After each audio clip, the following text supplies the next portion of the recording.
But the reality of the trail and simple necessity was slowly beginning to bite. So I'm been walking maybe a couple of hours, hour and a half, 2 hours now. Just walking past the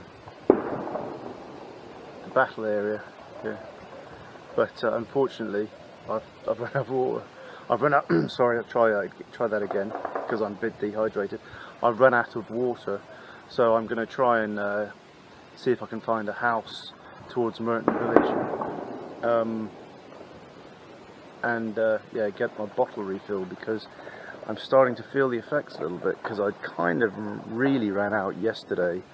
I just had a few dribbles like that this morning and some fruit. But it's a beautiful day.